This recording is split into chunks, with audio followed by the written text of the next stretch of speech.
in the interest of efficiency, 9 separate regulators were combined into one, and that was deemed to be a more efficient. In fact, stats were published by the Financial Services Authority showing it was the most efficient regulator in the world.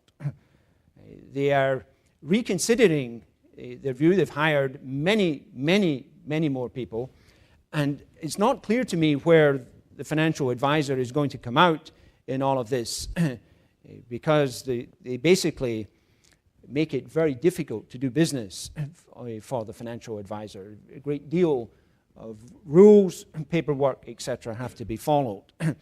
And it's very hard to judge if the consumer is being better served by this or not. The FSA have published a consultation paper, CP69, that shows that the education isn't actually leading to better and more financially literate consumers. So I would see the UK in a state of some turmoil here, figuring out where it's going. One thing is clear. There was a speech a couple of weeks ago by their chief executive, Hector Sanz, saying that they're moving to outcome-focused regulation and that they're going to be increasingly tough on financial institutions, and there's hardly a day passes without a new fine being announced. So it is a difficult environment. Strange that they seem to be in the group. I want to change the subject back toward financial literacy. It seems that there is a clear... Use the mic. There are mics in the center, actually. If He's never been asked that. Talk louder.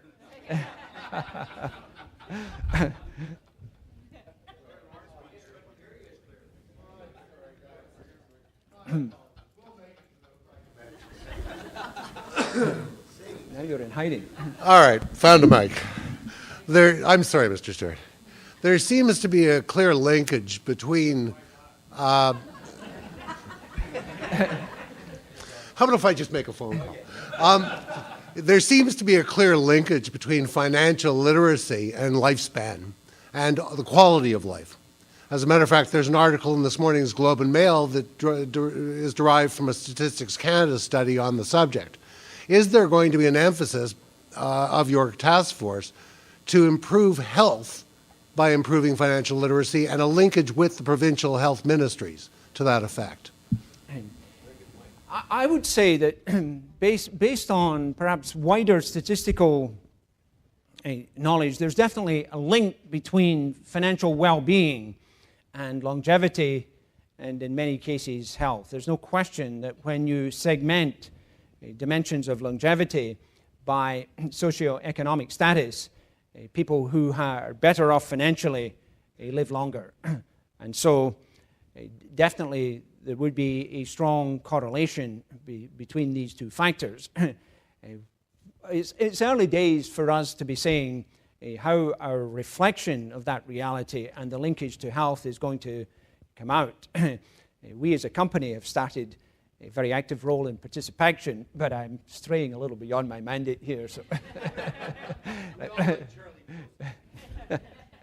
I'll go to the mic. The gentleman's been waiting patiently, and then to the table. Mr. Stewart, I must admit the magnitude of your mandate is rather awe-inspiring. It's been said that the more one knows, the more one realizes how little one knows. So it must be an incredibly difficult task. I mean, how do you communicate the simple basics to the masses? And how does this relate to the goal of the task force? I think you identify a very critical dimension of our findings, recommendations, and output, and that will be the ability to express these in language that is understood, to communicate in effective ways among and across all levels and all classes and all types of individuals across Canada. We see ourselves as perhaps publishing some of our information in different forums. We see perhaps publicizing it in different versions, and we're very conscious of the challenge of synthesizing an enormous amount of complexity into something that more and more people can understand.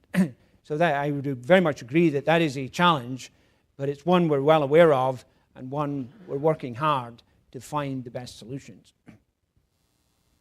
Question here.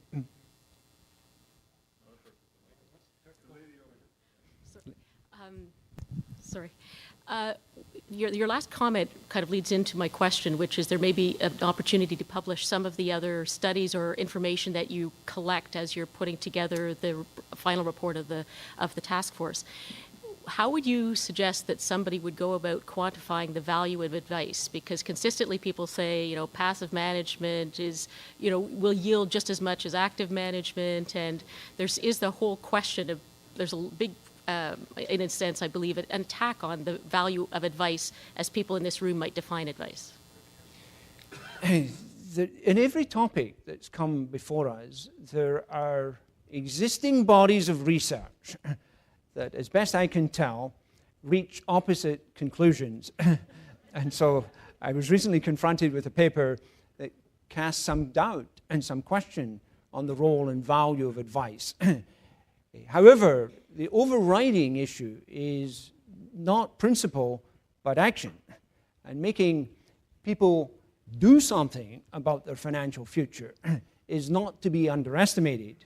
And also, as I said, the synthesis of all of this complexity into something that individuals can understand is a vital role.